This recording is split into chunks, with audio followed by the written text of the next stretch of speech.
Desde sexta-feira estamos juntos aqui embaixo na Jocum Cerrado, num movimento muito gostoso da parte de Deus de estudarmos. O estudo é uma disciplina espiritual muito poderosa, né? Que junto com a leitura da palavra, oração, o jejum, entre outras disciplinas espirituais, tem um efeito transformador. Há um tempo atrás, Deus começou a falar com a gente da Jocum Cerrado sobre alguns desafios que a igreja local, a igreja de Jesus, a igreja local situada nos lugares, nas cidades, nos bairros, tem enfrentado.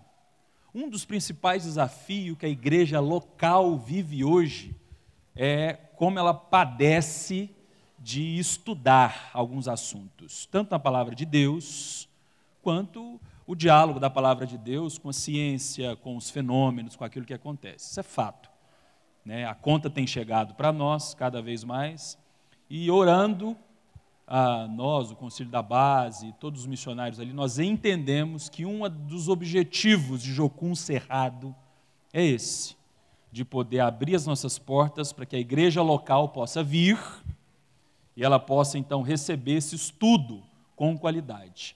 Por isso eu vou pedir para a igreja local que veio ficar em pé, por favor. Quem veio no seminário, por favor. Isso. Fiquem em pé, irmãos. Irmãos David, dá uma olhada aí.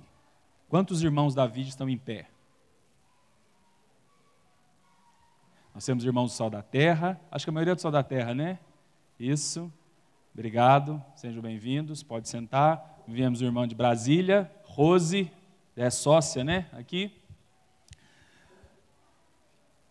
E a minha primeira palavra agora é como pastor dessa igreja, né. Eu fiquei muito triste na sexta-feira, no sábado, quando eu não vi ninguém, David, a não ser a Bruna, que é psicóloga, né, e claro, tem total interesse nisso, e tinha que estar lá mesmo, e um casal da Suíça, que é o Dudu e a Alissa, né? Então fiquem tranquilos que estão acostumados a levar rala, tá? Agora é minha vez de dar o rala, né? Então, irmãos, de todo o coração, eu vou dizer algo assim que você está acostumado a ouvir, que você perde alguma coisa que nunca mais volta, nunca mais. O que eu aprendi como pai, sexta-noite, sábado de manhã, meu Deus, que preciosidade. É ou não é, irmão? Vocês estavam lá no sábado de manhã, sabe o que eu estou falando, né? Meu desafio para você é que você fique atento a isso. É você que perde. Porque o evento acontece, as pessoas são abençoadas, tudo funciona maravilhosamente bem. Você, enquanto igreja local, é que perde, é que fica à deriva. E aí, a conta que vem depois deste assunto em especial, para a adolescência do seu filho, ela é bem mais salgada e os juros é exorbitante, a qual você poderia ter vivido de maneira tranquila aqui embaixo ou naquilo que Deus tem apresentado para você. Então fica a dica, irmão, irmã querida, né? Não perca momentos como este, ok? Bom, vamos lá. Fiquem à vontade, estão acostumados, não levem para o lado pessoal. Não, está de boa, está acostumado. Ok. Davi e Brena, eu conheci Davi por intermédio de um casal missionário que nem na base não está mais, hoje estão em Recife, que é o Fernando e a Joyce, né? Que na verdade depois eu descobri que nem conhecia mesmo Davi, ouviram falar do Davi e ouviram falar e a gente trouxe ele na nossa última escola de aconselhamento, foi 2 anos atrás. Nós nos conhecemos então mais de perto, né? A gente criou uma sociedade simbólica de trazê-lo sempre, porque Sociedade do Anel, bem por aí mesmo, irmã. Porque tem uma expressão muito viva daquilo que a gente acredita, enquanto missão, enquanto jovens com uma missão, que é um compromisso primeiro com a palavra de Deus, acima de tudo, um compromisso com a excelência do que se propõe a servir ao Senhor, de como ensina, de como estuda, de como aplica. E terceiro, não menos importante, um compromisso absoluto com o perdido, né? Na sexta-feira eu ouvi a história original que eu não tinha ouvido, né? Que como o ministério do casal começou lá em Belém do Pará. Belém, né? Brena contava para nós que começou como uma ação social que toda a igreja vai fazendo, no caso dele, distribuindo mingau. Mingau, correto? Não me deixe mentir aqui. E aí, de repente, tinha uma travesti na rua, no meio dos andarilhos, dos moradores de rua, e a travesti perguntou se não tinha mingau para ela também. Né? E aí a Brena, claro, tem. E a partir disso começou um ministério que hoje envolve toda a família desse casal. Né? Eles moram atualmente em Belo Horizonte, eles são referência no Brasil nessa área, né? Eles são do time da Andréa Vargas, alguns conhecem, ela já veio aqui, já falou aqui, tudo. Eles têm uma expressão ministerial muito significativa, ela em especial, junto com o marido, na área de infância. Tá? Então, o que nós vivemos nesses 2 dias foi pensar sobre educação sexual na infância.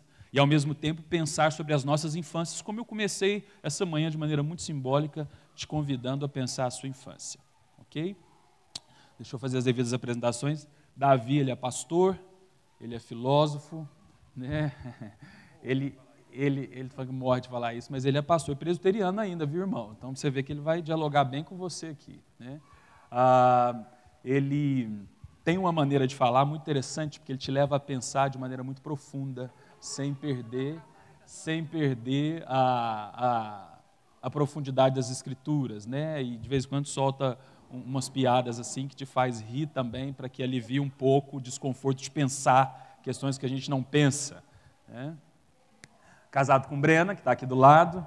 Brena é psicóloga, formada em letras. Ela disse para mim que no ouvido está quase mesmo, né? Ela está formando agora em psicologia, mas ambos fizeram ETED, fizeram escola de aconselhamento, mas hoje não estão diretamente a Jocum.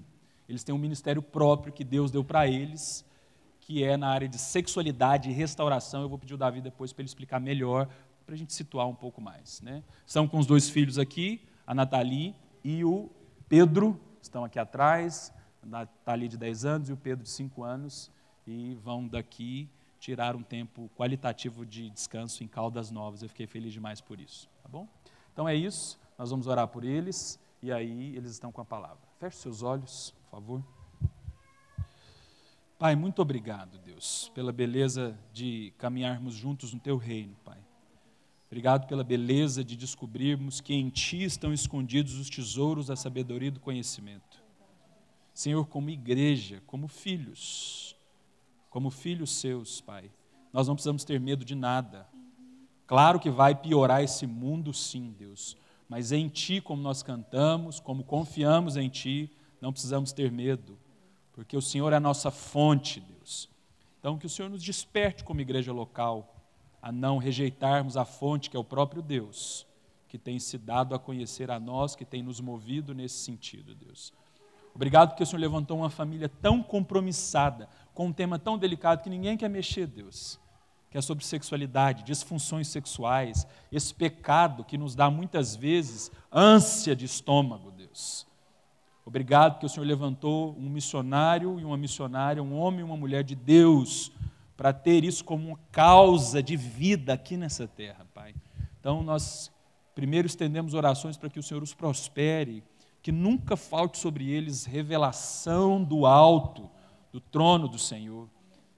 Assim, naquele dia que começou tudo isso, com um mingau sendo dado a uma travesti, e a partir disso, o olhar e o coração desses 2 foram cooptados pelo Espírito para poder se envolver nessa causa que poucos querem.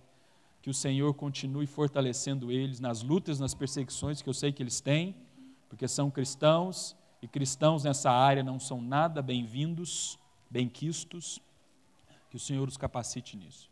E que o Senhor continue falando conosco, em especial nesse último encontro, para todos que estavam e para aqueles que só estão agora, que também possam ser altamente edificados. Deus. No nome de Jesus. Amém. Amém. Bom dia, irmãos. A paz do Senhor Jesus a todos. É um prazer estar aqui. Agradeço mais uma vez a acolhida dos irmãos, a confiança, o convite e fica o nosso abraço a cada um, tanto da Jocum quanto da igreja. Tem sido um tempo muito bom para a gente. Olha, como já foi falado bastante coisa, eu vou ser muito breve nas apresentações do ministério para a gente poder conversar diretamente no nosso assunto de hoje. Você precisa de 2 nomes, estou igual o pastor agora, vamos repetir, né? Não precisa repetir, não. Então, 2 nomes que 2 ministérios nos quais nós atuamos. O primeiro é o Ministério Ser, que você vai no Instagram depois, tá? E vai curtir a nossa página. É o mínimo que você pode fazer pelo reino de Deus, né? É curtir a nossa página no Instagram para conhecer melhor as programações do Ministério Ser. Ministério Ser Oficial é a nossa página lá.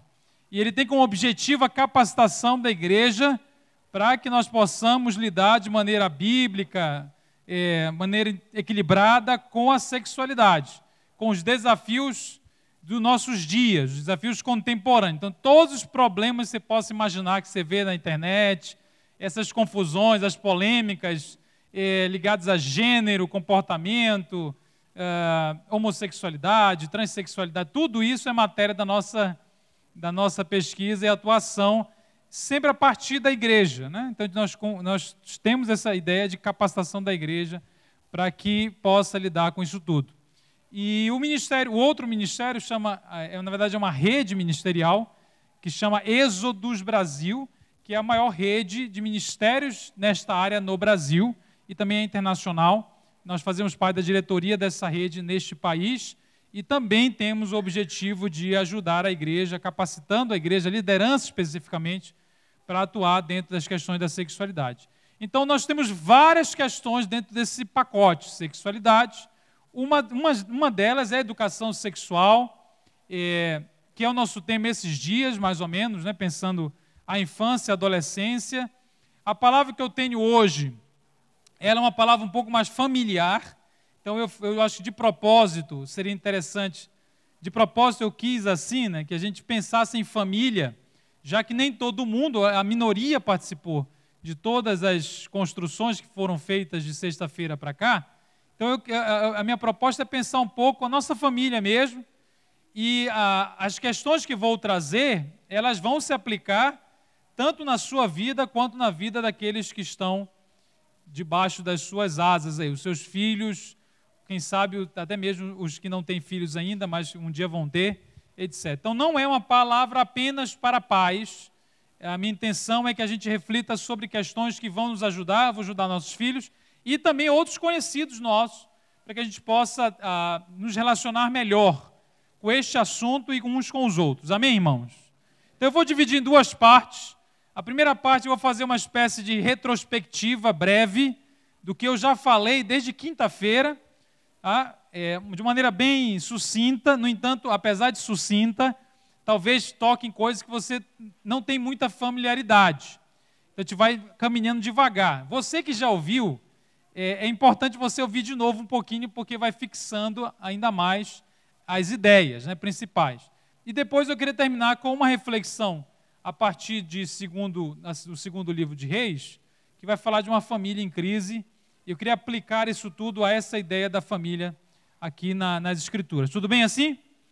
Então, o primeiro conceito que a gente tratou desde quinta-feira foi o próprio conceito de sexualidade. E quais são os nossos inibidores tradicionais quando o assunto é sexualidade. Antes de falar do conceito em si, vamos pensar nesses inibidores, né? E eu sempre falo de 3 grandes problemas. O primeiro é a nossa completa ou parcial ignorância sobre o tema, né? Se você pensar assim, aonde você aprendeu sobre sexualidade, qual é a resposta? Entendeu?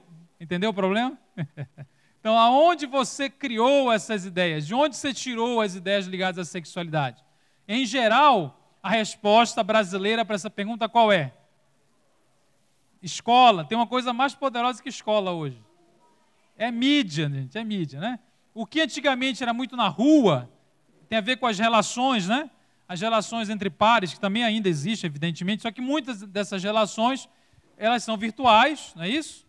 E o acesso às informações é muito instantâneo, por conta do avanço tecnológico e da comunicação. Então, as nossas gerações atuais estão muito próximas a uma série de informações que chega sem nenhum filtro, né? Chega de qualquer maneira. Então, você vai sendo meio que afogado em um monte de informações sobre um determinado assunto. O benefício de ter acesso a muita informação acaba sendo também um problema, né, de como processar essas informações. Então, a ignorância, quer dizer, não saber, acaba cobrando a sua conta também, né? Então, nós, por muito tempo, talvez fomos negligentes, fomos silenciosos, falamos pouco, criamos tabus, e nem a palavra sexo aparecia na nossa casa, porque era uma coisa feia, uma coisa mais ou menos vergonhosa, uma coisa assim meio que do diabo, né, até para alguns, né? Uma coisa assim do mundo, uma coisa meio distante da realidade de uma família cristã. E se você para pensar aí, uma pergunta simples, na sua casa a palavra sexo aparece naturalmente? Quando você precisa falar de sexo, você fala a palavra sexo ou você cria uma outra expressão? Por que você cria uma outra expressão? Qual é a expressão que você cria? Hein? Eles fizeram as coisas, né? Eles coisaram, né? Então, as saliências, né? Porque você não tem coragem de falar sexo, né? Porque alguém ensinou para você, e você ensina silenciosamente para os seus filhos e para todo mundo, que esta é uma palavra negativa, ruim, má, né? Há uma completa inabilidade de falar a palavra, né? Imagina os órgãos sexuais, né, que deveriam ser ensinados, né, de maneira natural, pênis, vagina, vulva. Meu Deus, você já está escandalizado aí, ó, né? Acabou de escandalizar. Então, não são palavras vulgares em si, elas se tornaram palavras proibidas, denunciando a nossa ignorância. E você acha que ignorar um assunto é a melhor estratégia de lidar com o assunto? O que você acha? É o que Deus nos manda fazer, né? Ignoreis e as coisas cessarão, é assim que a Bíblia manda. Quer dizer, fiquem calados e vai se resolver, não toquem nesses assuntos, né? Essa estratégia, irmãos, não é demoníaca, né? É do inimigo, né? Você não falar, você calar, você apostar na ignorância. Então a gente precisa vencer a ignorância. O Saulo falou disso ainda há pouco, né? A outra questão é esse excesso de vergonha, né? Então, se você tem vergonha excessiva, evidentemente que é um assunto íntimo, né? Ok, privado, ninguém vai sair na rua gritando pênis, vagina, né? Só eu, quando eu faço seminários, né? Cadê? Evidentemente que é um assunto privado, mas é tanto pudor que o menino está com problema e ele não consegue chegar com você. Por quê? Porque você é um ser muito puro, né? E aparentemente é uma questão que ele tem ali, aquela questão, as questões básicas, que serão sujas, né?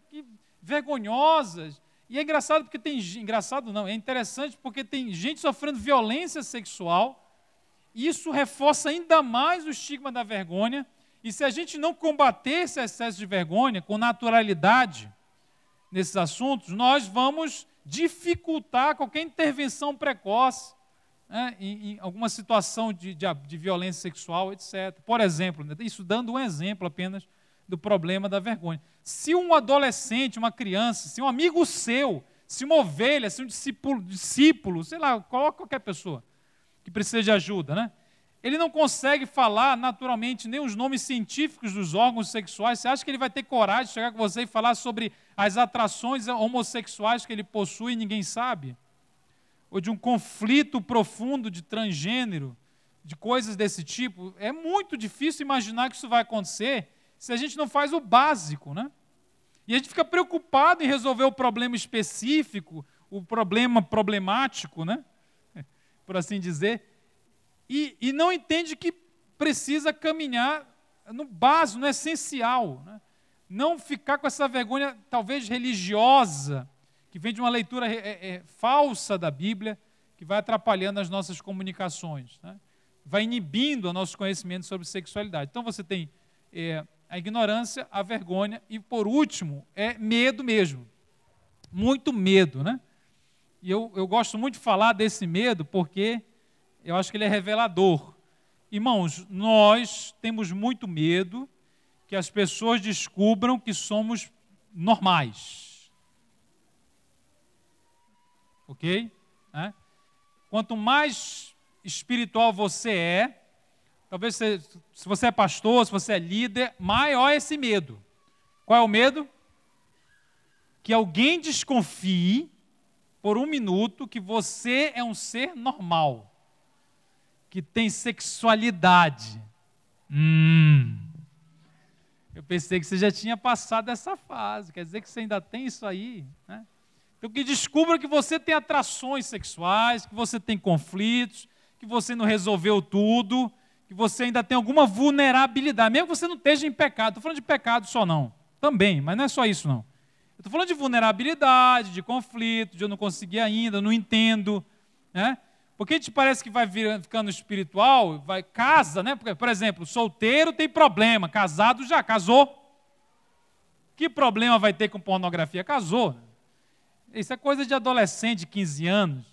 Não é possível que você ainda tem isso. Quer dizer, veja, a gente vai meio que criando uma fachada, então estamos todos bem, né? Estamos maravilhosos, até que a coisa fica impossível de ser ocultada, né? E a coisa aparece. Então, a pessoa que está do seu lado é um ser humano normal, olhe para ela. Você consegue ver um ser humano normal? Será se é normal? Não sei, né? Então, a normalidade, quer dizer, tem sexualidade, gente. Não resolveu tudo. Pode ter alguma questão, precisa de ajuda. Não é assunto só de adolescente, não, e criança. Então, nós temos que ter menos medo desses assuntos, medo da rejeição do outro, né? Medo de que o outro nos julgue. E aí, além de ter menos medo do outro, nós, também quando olhamos para o outro, parar de ficar julgando a pessoa, né?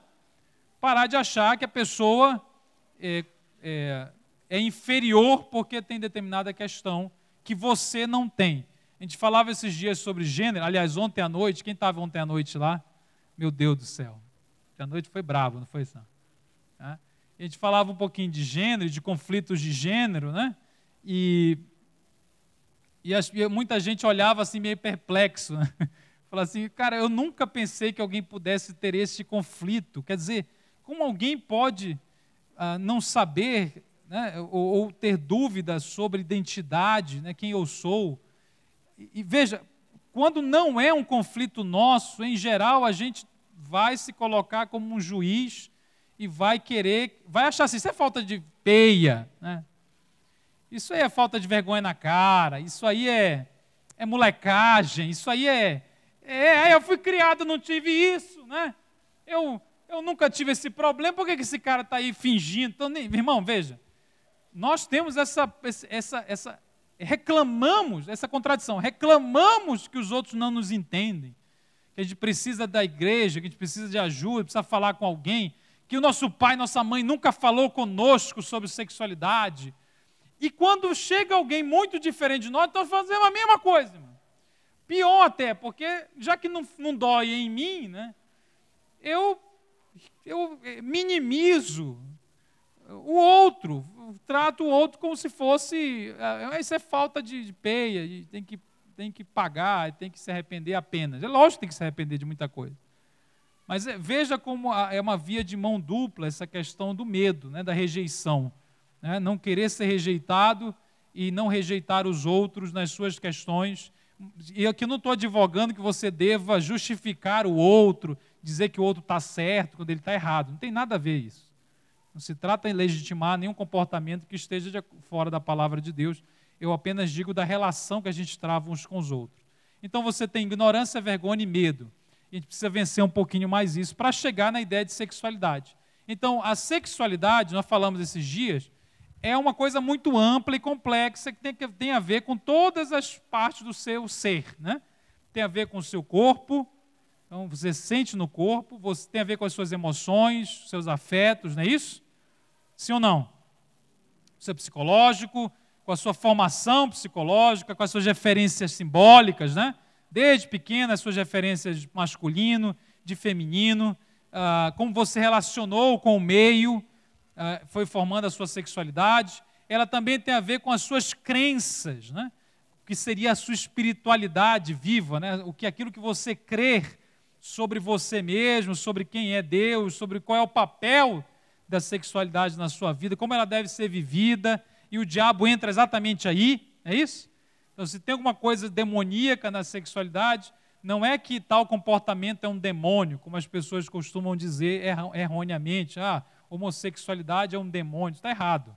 A Bíblia não fala sobre isso. O que acontece? O Satanás entra na mentira. Ele entra deturpando as crenças. Quer dizer, ele vai fazer você acreditar através de uma série de acontecimentos, fazer você acreditar que você não vale nada, que você é um infeliz, que você não é o que Deus diz que você é, que você não deve receber o que tem com gratidão, que você é um monte de coisa, né? Diferente daquilo que Deus afirma sobre você. Entende, gente? Então, aí está o grande problema espiritual. É como nós vamos nos ver, a partir de que vamos nos definir, né? Essa é a nossa grande luta espiritual. Então, sexualidade não é só sexo, amém, irmãos? Para desespero dos irmãos, não é só sexo, né? Não é só relação sexual. Tem a ver com toda a parte afetiva, toda a parte de relacionamentos, também de procriação, mas muito além disso, né? É muito amplo. Eu falei um pouquinho também, eu vou só pontuar, para nós avançarmos, eu falei até brevemente sobre esse processo, né, de construção da sexualidade. Não tendo um nome melhor para isso, a gente chama assim. Mas sempre as pessoas perguntam, mas por que tal fulano vive tal coisa, né? Por que fulano experimenta um tipo específico de atração? Por que o outro tem um conflito tal? Irmãos, não tem um manual, tá? Não tem um manual que você vai consultar para saber assim, né? A gera B, né? C gera D. Então, não existe isso, viu, gente? Não tem padrões matemáticos. Quer dizer, se aconteceu tal coisa, vai acontecer outra coisa. Então, a gente está muito viciado, talvez, ou a gente está muito ansioso para que nos apresentem uma apostila que tem assim, olha, se você apresenta tais sintomas, né? É igual venda de remédio, né? Aqueles remédios que cura tudo, né? Então, desde câncer até unha encravada, né? E dengue, tipo 2. Né? Então, se você tem tais sintomas, né? Então, homossexualidade, não sei, ele trata até a homossexualidade como doença, né? Como sintoma, o que não é verdade. Então, é bom que se diga isso, né? Claramente. Não é doença. E não é doença nem na palavra de Deus, nunca foi, e nem na própria ciência, a partir de 73, não é doença. A própria homossexualidade em si. Então, as pessoas têm essa ideia assim, um pouco médica de querer uma solução rápida e uma explicação muito redonda que abarque todos os fenômenos humanos, né? Então, se você passou por tais e tais coisas, vai viver isso, isso, aquilo. Isso não é confiável, isso não é real. A própria palavra de Deus não nos autoriza a fazer esse tipo de leitura. A Bíblia fala das coisas, irmãos, sobre uma outra perspectiva, né? Da relação do ser humano com Deus, da relação dele com suas demandas, mas nunca na Bíblia tem um manual onde você vai ter um passo a passo para lidar com questões psicológicas, questões emocionais, até questões físicas, né? Isso não existe nas Escrituras. Né? E também não pode existir para nós. Mas a pergunta persiste, né? Quais são os elementos importantes para pensar na nossa sexualidade? Então, eu queria pontuar alguns elementos aqui, e aí você pode, talvez, melhor pensar na sua família, nos seus filhos. O primeiro elemento importante é você considerar que cada ser humano nasce biologicamente único, né? Então, o patrimônio físico, biológico com o qual nascemos vai influenciar a nossa sexualidade. Significa então que a coisa é genética? Não. Não quer dizer que um gene vai determinar tudo, né? irmãos, toda vez que alguém diz que tal comportamento é 100% fruto de um gene, um comportamento sexual, eu falo de um comportamento, não estou falando de uma enfermidade qualquer por aí, estou falando de sendo específico, né? Isso aí é fruto de um gene, essa pessoa está reduzindo uma coisa muito complexa a um elemento só, você entendeu o problema? Está reduzindo, né? A um aspecto apenas, o aspecto biológico. Isso é um erro. É a mesma coisa falar que é um demônio, reduzir um aspecto o quê? Dito o quê? Espiritual. Né? Então, no entanto, muito embora não seja o que determine tudo, ele tem um papel na nossa vida. Eu queria fazer uma reflexão com você, para mostrar que tem. Muitas crianças nascem com características né, físicas e de temperamento e de interesse, que estão com elas desde pequeno, nasceram assim. Eu repito, características algumas físicas e de temperamento e de interesse. Essas características, por exemplo, no menino, muitas vezes não corresponde ao que a nossa cultura considera como masculino. E aí você tem um conflito. Ou pelo menos se anuncia um problema. Não sei se vocês estão me acompanhando no meu raciocínio. Então, tem crianças que nascem com temperamentos e interesses que na nossa cultura não corresponde ao centro do estereótipo do que seria o menino. Vamos colocar alguns exemplos? Né? Então, se o menino nasce mais sensível, intuitivo, artístico, comunicativo, melhor dizendo, né? Ele não é agressivo, ele não gosta de jogar bola, o que mais, gente? Ele não ele não gosta de roça, né? Roça, melhor roça. Ele não gosta de roça, é um problema. Ele gostar de rosa é outro problema. Brincadeira. Alguém gravou isso? Droga. Desliga esse negócio. Eu vi roça, falei, mas faz sentido, né, cara? Quer dizer, o menino que não gosta de se sujar, foi criado com vó, né? Foi criado em apartamento, a gente fala essas coisas, né?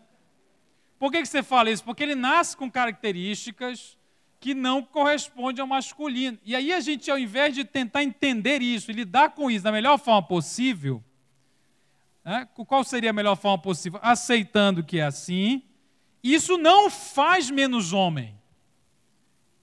A ideia de que isso não faz menos homem.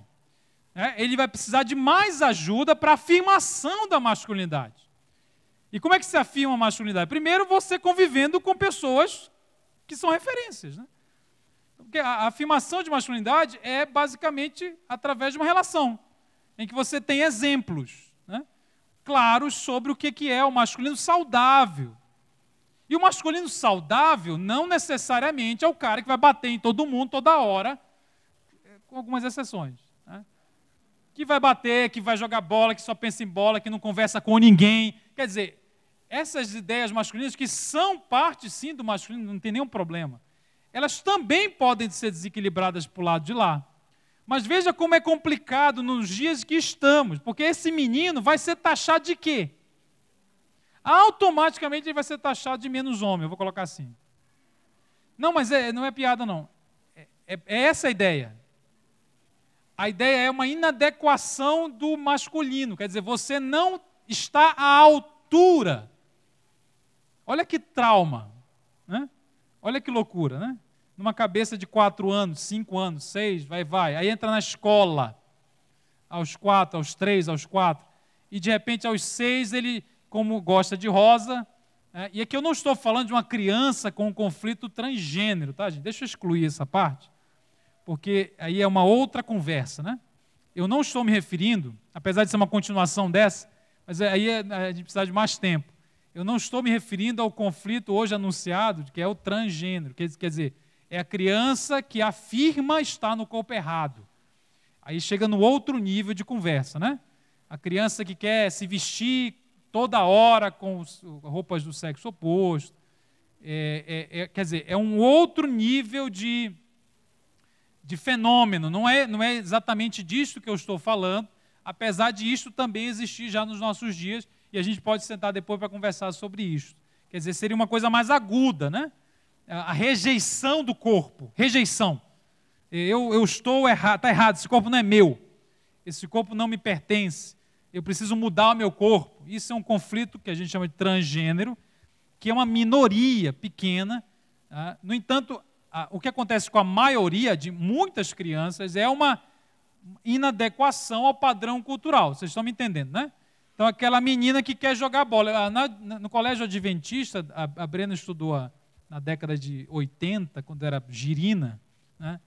E lá não podia jogar bola, mulher. Né? Por quê? Obviamente, porque se as mulheres jogassem bola, a família brasileira ia acabar, lógico. Vocês lembram disso? Né? Ou não lembram? Não?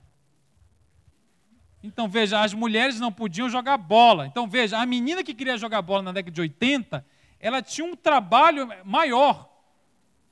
Por quê? Porque ela gostava de uma coisa, quer dizer, talvez ela nasceu com algumas aptidões atléticas e ela tinha um interesse, veja, é isso que eu estou falando. E foi dito, não, isso não é, a cultura considera isso masculino. E muitas dessas meninas talvez foram taxadas de lésbicas. Foram taxadas de menos mulher. Porque não conseguia se lidar com isso. Né? Ao mesmo tempo afirmando quem ela é, e ao mesmo tempo entendendo algumas aptidões dela que não a fazem menos mulher. Ok, gente? Então a gente não está pregando aqui que não tenha diferença entre masculino e feminino. Evidentemente que tem diferença entre masculino e feminino. Lógico que tem. Nós acreditamos também que existem coisas essenciais do masculino e do feminino. Acreditamos tudo isso. No entanto, quando se trata dos filhos reais, da vida real, as coisas não podem entrar em caixas, senão você exclui o menino. E ao invés de ajudá-lo, você piora a vida do menino ainda mais. E muitos pais, quando percebem que uma criança não corresponde ao seu ideal de masculino, ele rejeita a criança. Né? E se distancia dela. Isso não a faz menos homem, as características. Elas precisam, pelo contrário, de mais presença, de mais referência, e não de menos referência. Né? Tudo bem, irmãos? Então, tudo bem, irmão? Agora me assustei. Então, nós precisamos lidar com as crianças e os adolescentes que temos, os reais, né? Entender as suas características e ajudá-los a se relacionar com o universo masculino e com o universo feminino, entendendo aquilo que é essencial, e o que é essencial basicamente deve estar em você mesmo, que é o adulto. Eu lembro muito do meu pai. Meu pai, ele nunca estudou, ele é médico, mas ele não tem nada a ver com esses assuntos de sexualidade. E o meu pai ensinava as coisas da seguinte maneira, ele dizia assim, por exemplo, eu perguntava, pai, qualquer coisa, tipo, eu posso passar batom? Meu Deus, se o meu filho pergunta isso hoje, eu caio duro. Né? Malhação. Malhação está funcionando, a Globo. Tá? E se eu perguntasse para ele assim, eu posso usar batom? Moleque, né? Tô falando. Ele falava, o seu pai usa batom? E acabou a discussão. Porque ele era o meu referencial de masculino. Ele se colocava, ele se colocava intencionalmente como referencial. E ele não ficava explicando se batom era de homem e de mulher, se na Idade Média, se na Roma Antiga, se o grego de batom é né, se os presbiterianos, né, e os batistas brigaram por causa do batom, se o Pablo Vittar. Né? Ele só falava assim, seu pai usa batom? Eu falava, não, então. Né? Era a mesma coisa para fumar. Eu posso fumar? Eu falei, seu pai fuma? O problema é se o pai fuma, né? Esse é o problema. Mas você entendeu? Então, veja, a referência familiar, ou mesmo que não seja familiar, mas a referência que se coloca ali, é muito necessária para que estabeleça diferenças de referências, né, simbólicas, importantes. Ao mesmo tempo, irmão, não pode ser uma coisa arbitrária na marra, tentando fazer com que a sua filha seja uma Barbie, ela nunca é, ela não é. E ela não é menos mulher porque não é uma Barbie. né? E encontrá-la na sua feminilidade, reforçando a sua identidade, para que ela não seja enganada, humilhada e jogada para uma outra identidade falsa por aí, né? Existem algumas coisas de gênero que são, eu chamo de arbitrárias, né? Eu sempre conto a história, eu não sei se eu contei esses dias, eu acho que contei, lá o pessoal da escola de aconselhamento. Eu vou contar de novo, estou nem aí para vocês, tá? Tem que ouvir de novo. Eu sempre conto a história de uma líder na minha igreja que ela disse que gostava de perfume, pastor, gostava de perfume masculino. As irmãs perigosas, né? Ela disse, olha, eu só uso perfume masculino. E ela fez uma conclusão espiritual muito forte. Ela disse assim, então eu sou hétero, né? Porque se eu gosto de perfume de homem, quer dizer que eu estou certa. A conclusão, então, irmãos, imediata, solar, né? Conclusão solar, qual é? É que as irmãs que usam perfume feminino, eu desculpo informá-las, mas são todas lésbicas. Porque você deveria gostar do perfume madeirado. Madeira. Né? Você fica esse negócio doce aí, você não engana ninguém, não. Você entendeu a loucura? Quer dizer, quem foi que levantou a saia do perfume para ver o que tem lá? Se o perfume é homem, se ele é mulher. Qual foi o profeta Eliseu? Eliseu baixou e disse, olha o perfume aqui, ó. Né? Esses são masculinos. Não, é arbitrário. Alguém definiu que cheiro homem, cheiro de mulher. Não tem um mandamento. Então veja que, se a gente pegar as coisas assim, né? E ficar agarrado a alguns detalhes da cultura, nós vamos enlouquecer e vamos prejudicar pessoas que nascem de uma determinada maneira, não nascem menos homem, não nascem menos mulher. É que nascem um pouco diferente do padrão cultural. Ele precisa de mais ajuda, de mais afirmação e não menos. E não de rejeição.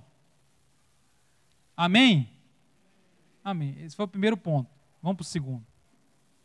Então, além do contexto, além do background biológico, das características da pessoa, não só biológico, né, mas das características que a pessoa traz ao mundo, é preciso também entender que a nossa sexualidade foi muito influenciado pelas nossas relações, né? E aqui eu já até falei, uma coisa tem a ver com a outra, né? Com as nossas relações familiares, referências que tivemos masculino e feminino no mundo inteiro. A gente sempre diz que o pai e a mãe, o pai é o representante de todos os homens do mundo. Você não representa só a si mesmo, não. Você representa todo o universo masculino para essa criança, para esse adolescente. A mãe representa todas as mulheres do mundo, todo o universo feminino. E o jogo disso tudo vai formando uma identidade, né? E muita violência pode acontecer nesse contexto, que também pode influenciar a vida dessa criança. O terceiro elemento que a gente falou nesses dias é a subjetividade humana. Então, irmãos, você já percebeu que você e os seus irmãos de sangue foram criados no mesmo lugar? Tomaram água da mesma... Como é o nome daquele filtro antigo? Do mesmo pote, mas são duas pessoas totalmente diferentes, né? E mesmo gêmeos idênticos, irmãos, eles respondem ao mesmo contexto de maneira totalmente diversa. O que significa que cada um responderá subjetivamente à vida, né? Ou seja, de uma maneira muito especial, muito específica. E aí a gente precisa aprender a tratar os filhos com diferença, igualmente diferente, quer dizer, mais ou menos isso. A ideia de que são diferentes e respondem de maneira diferente. Por isso, qualquer pessoa, não há um padrão para definir, para explicar todo mundo, que cada um vai responder de maneira muito peculiar. E para acabar, é aquela parte que eu falei das crenças, né? Então você tem a biologia, você tem as relações sociais, você tem a subjetividade humana, e você tem as crenças, o que eu acredito sobre mim, o que eu acredito sobre Deus, o que eu acredito sobre o que é masculino e feminino. Será que isso é bom? É bom ser o que eu sou, né? Eu tenho essa ideia de ser isso que eu sou é uma coisa boa. eu estou satisfeito com isso? Por que eu não estou satisfeito? Por que me ensinaram que ser o que eu sou é alguma coisa tão ruim, que é dolorido, né? Como diria o Michael Jackson, é dolorido ser quem eu sou. Essa é uma frase dele. Sofria muito abuso na infância. É dolorido ser eu, né? Então, as características, veja, as características pessoais, ao invés de ser um orgulho, de ser uma felicidade, as características pessoais são um fardo, né? Veja que loucura. Quer dizer, por que Deus escolheu a mim para carregar esse fardo? Por que eu não podia ser outra pessoa? Esses conflitos vão sendo internalizados e vão aumentando muito, né, o sofrimento de crianças e adolescentes, porque eles talvez não tenham com quem falar nada sobre isso, né, nunca. Não tem ninguém para expressar, não conseguem abrir uma válvula de escape para isto, ele não consegue dar nem nome para isso, né? É até difícil dar um nome. Como é que a gente chama quando a gente não gosta do nosso corpo, né? Como é que a gente chama quando a gente não acha que é muito homem, como deveria ser? Como é que a gente chama quando acha que não é tão mulher quanto deveria ser? Como é o nome que eu dou para isso? Eu não sei. Né? Com quem que a gente fala esse negócio? Aí alguém vai dizer qual é o nome disso. Alguém em algum lugar, no YouTube, né, no Google, vai dizer qual é o nome disso e vai criar várias identidades para aquela pessoa tomar para si. Veja como a coisa é complexa. Né? Então, Deus nos dá a oportunidade, irmãos, de maneira muito simples, apenas, conversando com as outras pessoas, dar a elas a oportunidade de abrir esse mundo, esse universo. Né? E aí você não precisa saber como resolver. O seu papel, basicamente, muitas vezes, é apenas escutar. Né? É apenas estar disponível. E aí, com o tempo, as coisas vão acontecendo, se essa pessoa conseguir essa válvula de escape. Dentro da família, porque aí vai vencendo um pouquinho da ignorância, do medo e da vergonha. Amém, irmãos? Amém? Eu queria, então, ler um texto para a gente pensar mais em família. Esse texto está em 2 Reis, capítulo 4, e fala de uma família que enfrenta uma grande crise. Segundo livro de Reis, capítulo 4, e é interessante as características desta crise familiar lá no Velho Testamento, e nós vamos tomá-la como um arquétipo, quer dizer, como um símbolo, né? Como um símbolo das nossas crises geracionais, crises dentro de casa, com adolescentes, com crianças, etc. Ou com amigos também. Então, 2 Reis 4, versículo 1, diz assim: ora, uma dentre as mulheres dos filhos dos profetas clamou a Eliseu, dizendo: meu marido, teu servo, morreu. E tu sabes que o teu servo temia ao Senhor. Agora acaba de chegar o credor para levar-me os meus 2 filhos para serem escravos. Vamos parar aqui, depois a gente continua. Vamos entender. Existe um profeta, que era um discípulo dos profetas, esse profeta morreu, há uma mulher e 2 filhos. A consequência da morte, do desaparecimento do pai, né? A consequência do desaparecimento do pai, qual é a consequência? 2 consequências. Primeiro, ele deixou uma dívida, não é isso? Então, ela tem que se ver com uma coisa que ela não consegue pagar. Esse é o conflito dela. E como consequência, o outro problema. Os credores, para cobrar essa dívida, vão tomar como escravos os 2 filhos dessa mulher. Vocês entenderam o contexto? Essa é a história. Então, os credores estão batendo a porta para levar os meus 2 filhos para serem escravos. Não é brincadeira não, viu, gente? É muito dramático isso aqui. Versículo 2. Perguntou-lhe Eliseu: o que eu te hei de fazer? Diz-me o que tens em casa. E ela diz: tua serva não tem nada em casa, a não ser uma botija de azeite. Disse-lhe ele: vai, pede emprestadas as vasilhas de todos os seus vizinhos, vasilhas vazias, não poucas. Depois entra e fecha a porta sobre ti e sobre os teus filhos, deita o azeite em todas essas vasilhas e põe à parte a que estiver cheia. Então ela se apartou dele, depois fechada a porta sobre si e seus filhos, estes lhes chegavam as vasilhas, e ela as enchia cheias as vasilhas. Disse ao seu filho: chega-me mais uma. Ele respondeu: não há mais vasilha nenhuma. Então o azeite parou. Veio ela, pois, e o fez saber ao homem de Deus. Disse-lhe: vai, vende o azeite e paga a tua dívida, tu e teus filhos vivei do resto. E quando nós lemos esse versículo, esse texto, a tendência é achar que o milagre, o maior milagre foi a multiplicação do azeite, não é isso? Não é essa a tendência? E não é verdade. O maior milagre, esse não é o milagre central da história. Essa história não fala sobre multiplicação de azeite. Essa história fala de como uma mulher, como Deus, livrou da escravidão 2 filhos de uma mulher. Esse é o maior milagre. Os filhos não foram levados escravos, porque ela conseguiu pagar a dívida. Evidentemente tem um outro milagre, que é a multiplicação do azeite. Eu não estou dizendo que ele não existe. Eu só estou dizendo que o maior drama da história não tem a ver exatamente com o azeite não parar. Tem a ver com Deus providenciando, né, uma maneira dessa mulher pagar uma dívida deixada pelo seu marido falecido. E o que isso tem a ver com a gente? O que isso tem a ver com o nosso assunto de hoje? Tem muito a ver. Em primeiro lugar, irmãos, o que essa história vai nos ensinar?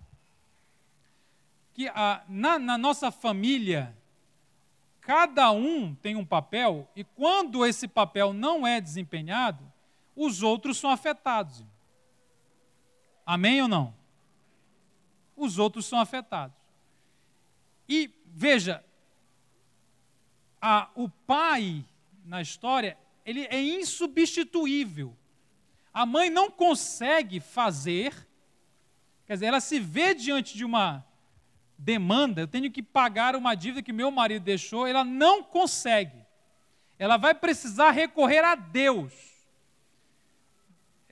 Você já deve ter sentido isso. Fala assim: Deus, eu não sei o que fazer, porque não depende só de mim. Né? Eu preciso que o Senhor atue na minha família, porque eu não consigo fazer o que está aí.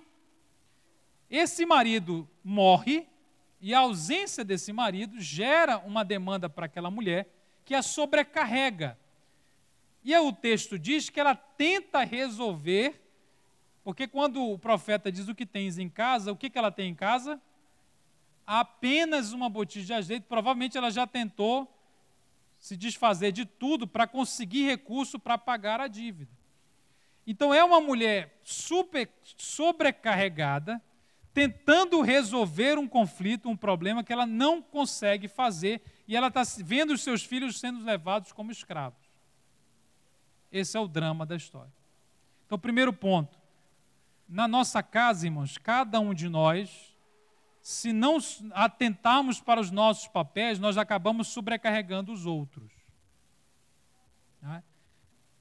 E tem muitas mães, que a gente sempre, quando eu prego sobre esse texto, a gente sempre ora muito pelas mulheres, porque é impressionante como tem muitas mulheres, mães, em profundo sofrimento, porque a irresponsabilidade masculina é muito grande no nosso país, é um problema epidêmico e crônico, e como tem mães, avós, tentando dar conta de resolver problemas que vão além delas mesmas.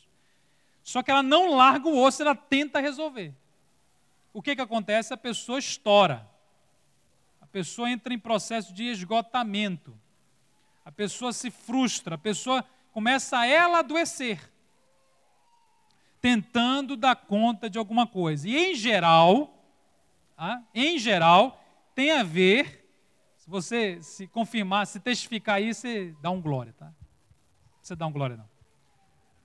Em geral, tem a ver com a ideia de que você precisa mudar o seu filho. Né? Que esse menino está indo para o mau caminho e você tem que mudar esse menino. A ideia de que nós precisamos mudar as pessoas.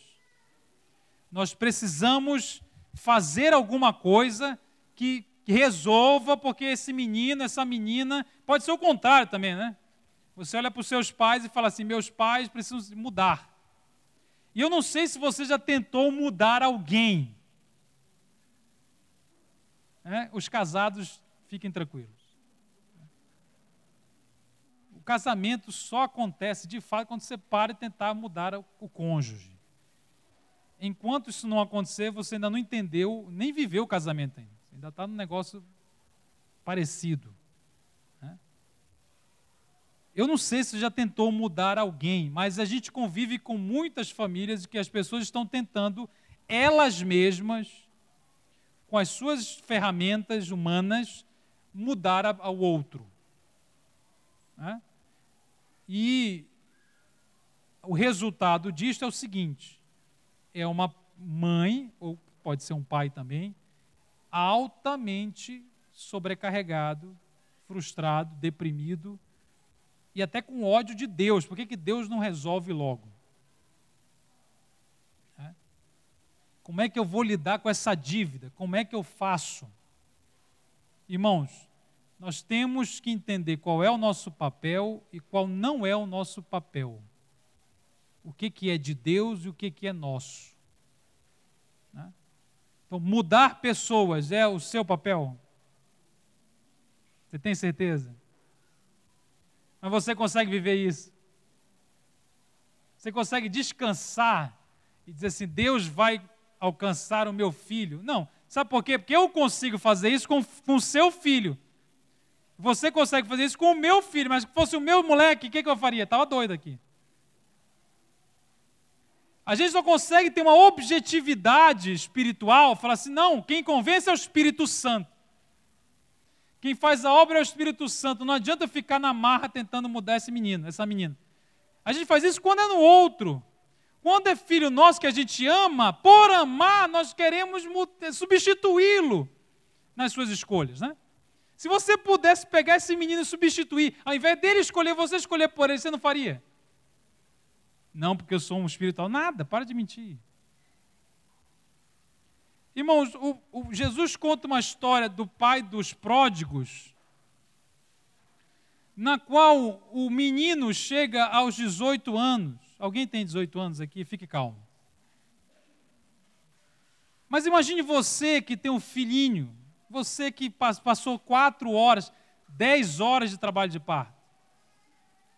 Você que fez cesárea, quase abriu a costa. Você tomou uma 3 hacks erradas, né, para essa criança de orelha grande nascer. E a criança de orelha grande chega aos 18 anos. E a história de Jesus é um cara que diz assim, pai, me dê metade do que você tem. Só isso. Pense agora em tudo que você tem, pense na metade. Seus vale-transporte, seus créditos no Uber, as suas dívidas.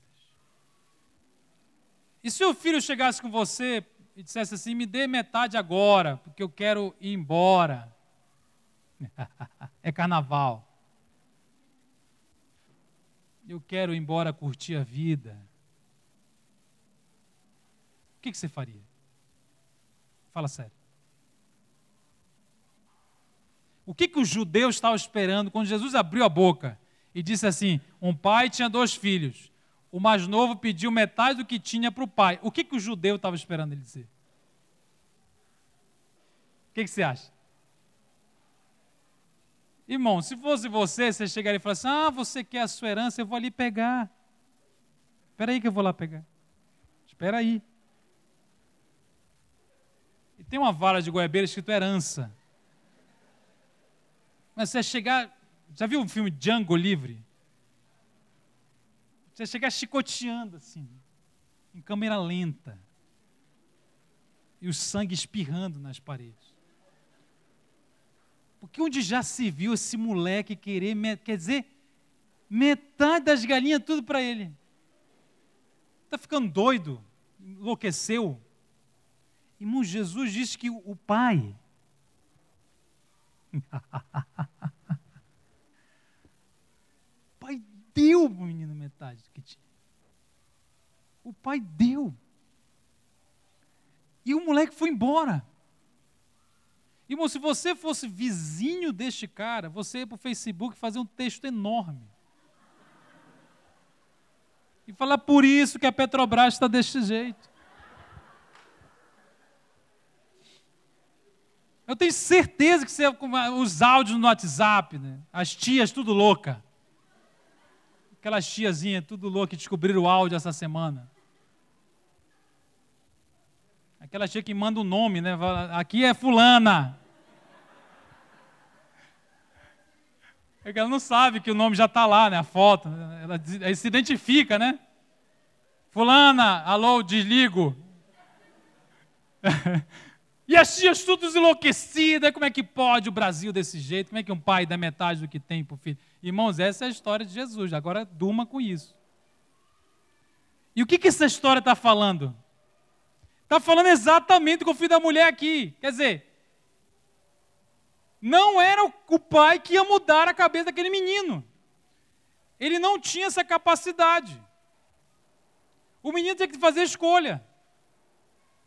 E o pai fala assim, meu irmão, a única coisa que eu posso garantir é que eu nunca vou deixar de te amar.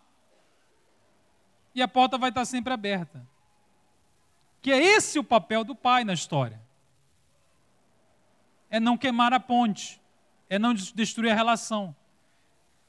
Irmãos, nós estamos diante de seres humanos autônomos que decidem.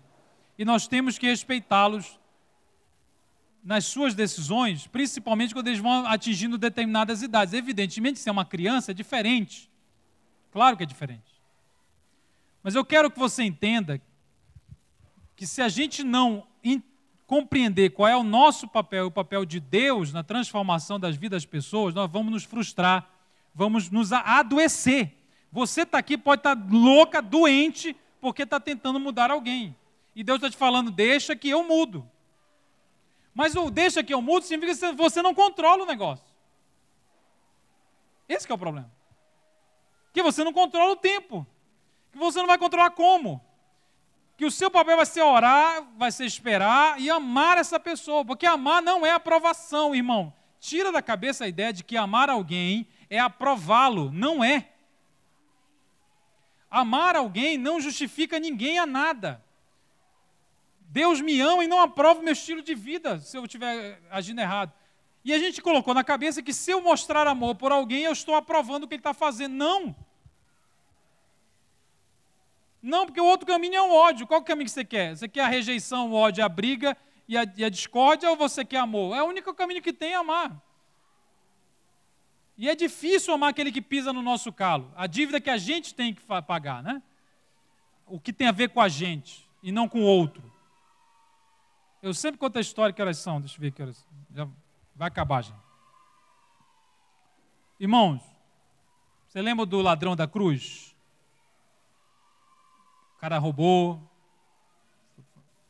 sentenciado, estava sendo crucificado. O que Jesus falou para ele?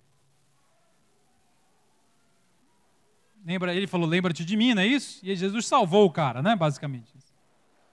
Irmãos, você acha essa história bonita? Amém ou não? Amém. Uma história bonita, né? A graça de Deus. Você acha essa história bonita porque não roubou você. Você chora de emoção. Olha que lindo, meu Deus, a graça de Deus. Mas, irmão, se fosse você que ele tivesse roubado, se fosse a sua filha que ele tivesse estuprado, o que você estava falando? Irmão, imagina, o cara que esse infeliz roubou deve ter pagado assim a primeira poltrona para ver ele morrer. Aquele ingresso da Cinépolis, que vem com pipoca. Combo multi. Ele contratou um corvo para bicar o olho dele a cada 15 minutos. Morre desgraçado, filha da... E aí Jesus vai e salva o infeliz. Quer dizer, o cara está lá, faz tudo errado, Deus salva ela para o céu e eu estou aqui nesse mundo agora tentando pagar os boletos que tem. E tentando emagrecer. que é o resumo da vida humana. A existência humana se resume a pagar boletos e tentar emagrecer, é só isso. Anota isso aí. Alguém coloca no Facebook esse negócio. E você nesse infeliz, Deus salvando as pessoas, irmão. Porque o filho dos outros a gente ama, irmão. O problema é quando essa mulher se vê com os filhos dela, com a dívida dela. É a história dela, não é a história do outro. E aí o texto diz que Eliseu manda ela procurar, eu não vou me deter nos detalhes, mas ele manda ela procurar vasilhas na comunidade, e ela fecha a porta, e o milagre, olha que interessante, né? O milagre acontece na cooperação entre os dois. Né? O texto diz que os filhos pegavam as vasilhas, passavam para a mãe, e a mãe separava. E as vasilhas vieram de onde? Da comunidade. Ou seja, é um milagre comunitário. Para salvar aquela família, precisou de toda uma comunidade. Para resolver um conflito que não era da comunidade, que era um cara que morreu e deixou uma dívida, ela precisou recorrer aos vizinhos. Ela precisou fechar a porta, olhar no olho de cada um dos meninos e falou, vamos trabalhar junto. E ver que o milagre não precisava ser assim, mano. Eliseu podia falar, haja azeite, e haveria azeite. E a metodologia do milagre foi ela bater na porta dos irmãos e dizer aí, você tem alguma vasilha vazia aí que pode me ajudar? Porque eu não tenho. E, irmão, e quando algumas pessoas chegam com a gente e vai falar assim, me dá uma vasilha vazia, você fala, na minha vasilha Tupperware, não. A minha Tupperware, dá essas manteigas aí. E eu quero lhe perguntar uma coisa, tem alguma coisa na sua vida que pode ser emprestado para alguém? Porque a gente está reclamando do mundo, a gente está reclamando do diabo, a gente está reclamando do Satanás. Mas se quando chega qualquer um na nossa porta e fala assim, me ajuda que eu não estou conseguindo, eu preciso de alguma coisa que eu não tenho. A gente é a primeira pessoa a fechar a porta. E aqui eu vou repetir o que eu disse. Tem milagres que só vão acontecer na comunidade. Só vão acontecer porque existem irmãos. Então a igreja precisa entender que uma família que está sofrendo, os filhos sendo levados escravos, é um problema da comunidade também. Só que isso custa, irmão. Custa. E por outro lado, a mesma mulher que foi para a comunidade e recebeu ajuda, foi a mesma mulher que fechou a porta também. Como diz o texto, evidentemente que tem coisa que é dentro de casa. Então veja como há um equilíbrio aqui, né? A participação da comunidade e a ideia de, não, peraí, vamos fechar as portas. O profeta diz, feche as portas, e tu e os meninos, e vai acontecer uma coisa. Então ela sabe, simbolicamente, é como um limite, né? Ao mesmo tempo que eu preciso da comunidade, também, ao mesmo tempo, Deus está comigo, independentemente de qualquer um. Né? Então, as duas coisas ao mesmo tempo. E ela olhando para o olho de cada menino e vamos trabalhar junto para que a gente possa sair disso. E aqui está o segredo. Não adianta ficar brigando. Então, dentro de casa tem um problema, se você ficar brigando, não vai acontecer nada. Nós vamos ter que olhar um para o outro, aceitar que esse é o filho que eu tenho, esse é o pai que eu tenho, eu não tenho outro filho atleta, o outro filho testosterônico, eu tenho esse aqui. E esse aqui que eu vou amar. Esse aqui é o meu. Amém, irmãos? E que Deus nos ajude a entender o nosso papel de amar e o nosso papel, aquilo que não é o nosso papel, que é transformar, libertar as vidas das pessoas. Esse é o papel de Deus. Deixar Deus agir. Vamos orar? Eu queria orar, fique de pé no seu lugar, eu queria orar pelas mulheres especialmente hoje. Aliás, vou chamar a Brena aqui, que é para orar. Vem cá. Então, quer ficar embaixo? Não sei. E para que a gente possa abençoar pessoas que se identificam e falam assim, nossa, eu estou sofrendo, eu estou tentando fazer o que só Deus pode fazer. Eu estou agindo errado. Eu queria que a gente identificasse isso e orasse, especialmente pelas mães, pelas avós, pelas mulheres, porque elas acabam carregando fardos muito grandes devido ao nosso contexto, né, do Brasil.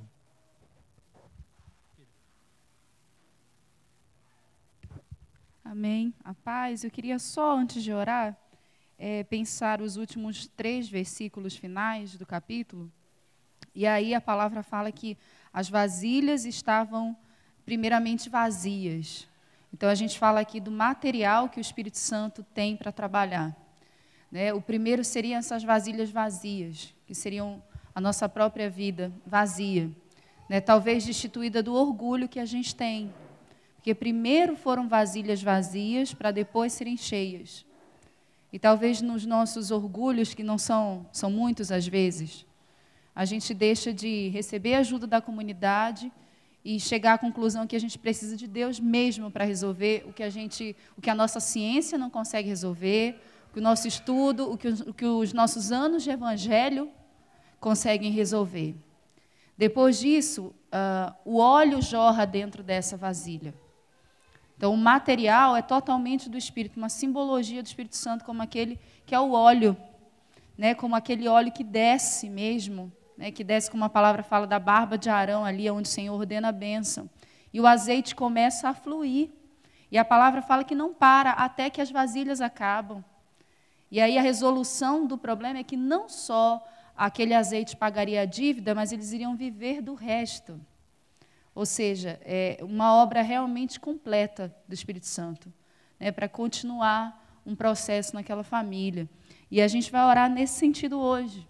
Então, se você é mulher, em primeiro lugar, gostaria que, se você quiser vir à frente, pode ser, pastor? Você pode vir. Nós vamos, assim, orar, interceder, não somente eu, mas você também. Né? Vamos orar e vamos colocar, assim, diante do Senhor as nossas incapacidades, os nossos fardos. Certo? Mulheres são muito fortes, vocês não creem? Mulher é muito forte. Mas, assim, às vezes, a gente vai precisar baixar a espada de Joana d'Arc, não é? Eu sempre falo isso, assim. Tem um negócio...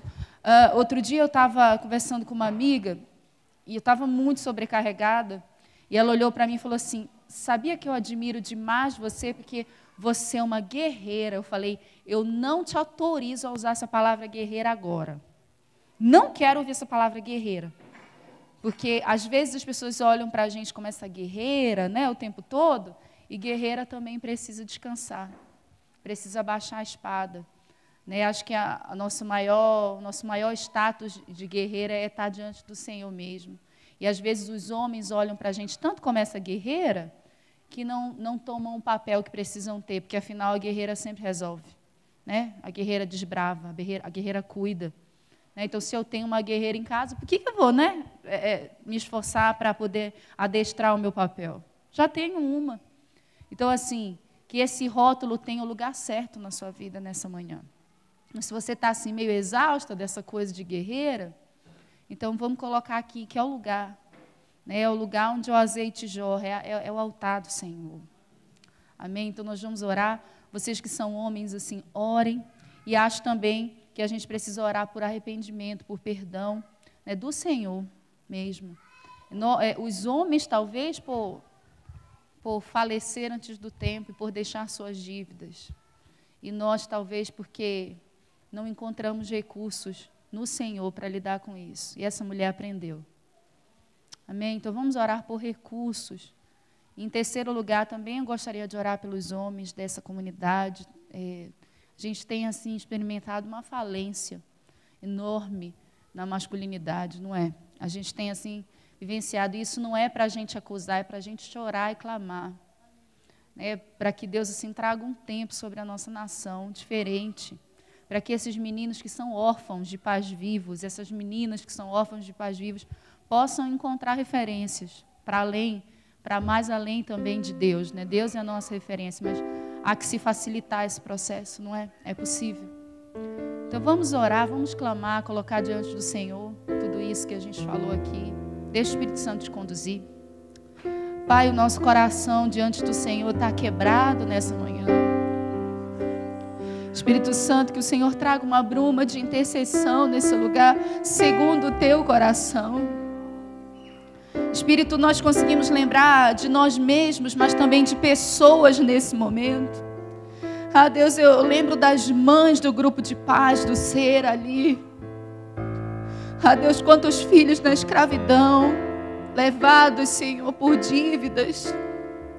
Em primeiro lugar, a gente quer se arrepender como igreja do Senhor. Queremos nos arrepender, Senhor, por simplesmente sucumbir à morte.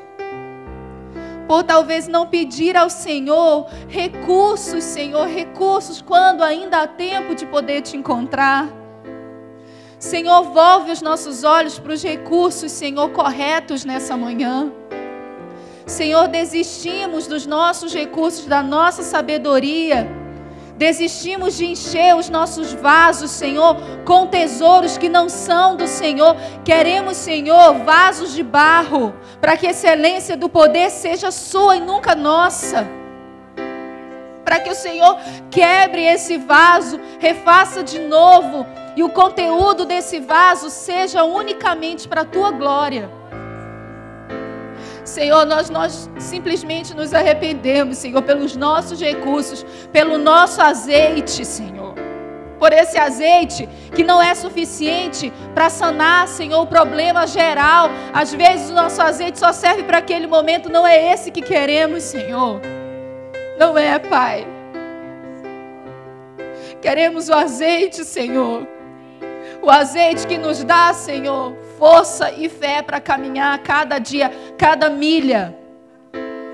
Não queremos mágica, queremos que o Senhor nos dê gás para o processo, Senhor.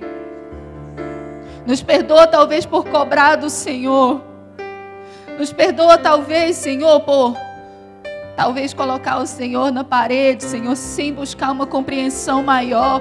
Nos perdoa, Deus. Dá ao nosso coração o entendimento de Jó, Senhor, de ouvir, de mais do que ouvir, de ver o Senhor nisso tudo. Nos ensina como Asaf a entrar no santuário. Até que eu entrei no santuário, eu atentei para tudo que eu não estava vendo antes. Senhor, nos coloca nesse santuário nessa manhã. Esconde as tuas filhas em ti. Senhor, eu oro como mulher, Deus. Precisamos do teu descanso. Precisamos saber nutrir na medida certa. Precisamos baixar a espada, Senhor. Precisamos não aceitar, Senhor, o rótulo de fortuna o tempo todo. Precisamos saber pedir ajuda quando necessário. Precisamos, Senhor, deixar que o nosso orgulho, que a nossa autossuficiência, Senhor, fique no lugar que ela precisa estar, Deus. Senhor, Tu és poderoso. A nossa alma precisa do Senhor. Os nossos filhos deixamos diante do Senhor. Queremos trazer à memória o dia em que muitas de nós consagramos os nossos bebês a Ti, nesses altares, Senhor, da vida. Mas, Senhor, nos perdoa porque uma vez que consagramos, talvez queremos tirá-los do Teu altar e da Tua mercê, Senhor, porque a nossa mercê, de fato, não chega aos pés da Tua. É muito melhor que eles estejam sob as rédeas da Tua graça do que da nossa. Então, Senhor, recolocamos os nossos filhos à mercê da Tua graça. Recolocamos os nossos filhos à mercê da Tua graça. Porque essa graça vai ser sempre melhor que a vida. A Tua graça é melhor que a vida. Senhor, nós, como mulheres, também nos levantamos orando, Deus. Senhor, obrigada pelos homens. Nós oramos agradecendo a Ti pelos homens. Obrigada, Senhor, porque Na ordem, Senhor, da tua criação, foram eles os primeiros a ver o teu rosto. Eles foram os primeiros, Senhor, a ouvir tua voz, a caminhar com o Senhor. Foram os primeiros a ouvir do Senhor o que precisavam fazer naquele jardim. Foram os primeiros a receber sopro de iniciativa na vida. Senhor, reconecta esses homens, Deus, os homens dessa terra, os homens próximos de nós, a esse início, a essa voz do Senhor, a esse passeio no final da tarde. Como diz aquele livro, Senhor, dá voz de novo ao Adão que foi silenciado, Deus. Ah, Deus, dá quebrantamento para os homens dessa nação, para abraçarem os seus meninos, Senhor, para estarem com eles sem o estigma de que se eu abraçar muito esse menino, ele vai virar gay. Senhor, em nome de Jesus, que haja nutrição também dos homens, Senhor, que sejam pais afetuosos, que recebam esses meninos de verdade, Senhor, que amem o legado que vão deixar para os seus filhos. Senhor, levanta homens que tirem dos lombos das suas mulheres as responsabilidades que talvez não são delas. Nos perdoa, Senhor. Senhor, perdoa, Deus, os homens dessa nação, por às vezes simplesmente procurar um corpo e uma mulher para além, Senhor, de uma alma que essa mulher tem, por não saber dialogar, por não saber conversar. Senhor, não deixa que a cultura nos doutrine, que a tua escritura seja o que nos doutrina, Senhor. Nos batiza com teu amor e com teu descanso nessa manhã. Nos batiza com teu descanso. Nos batiza com teu descanso. Senhor, passa sobre nós agora, Senhor, como uma brisa de descanso. A mesma, Senhor, que o Senhor passou ali por Elias, quando ele coloca o narizinho para fora da caverna, Senhor. Porque o Senhor não estava no fogo, o Senhor não estava na pirotecnia que ele estava acostumado, mas o Senhor estava na brisa. O Senhor passou na brisa. Ah, Deus, a alegria na brisa, Senhor, a espiritualidade na brisa também. Passa sobre nós, Espírito Santo, nessa manhã. Que possamos sair daqui revigorados, Senhor, refrigerados, desafiados, porém revigorados, Senhor, na certeza de que enquanto dizemos que o Senhor é bom e a sua misericórdia dura para sempre, as muralhas, Senhor, vão caindo. Obrigada, Deus. Obrigada, Senhor. Obrigada, obrigada, obrigada. Obrigada. Poderoso Deus. Vamos sussurrar isso a Ele. Poderoso Deus, minha alma anseia por ti. Vamos dizer poderoso. Poderoso Deus, poderoso Deus, Tu és, Senhor.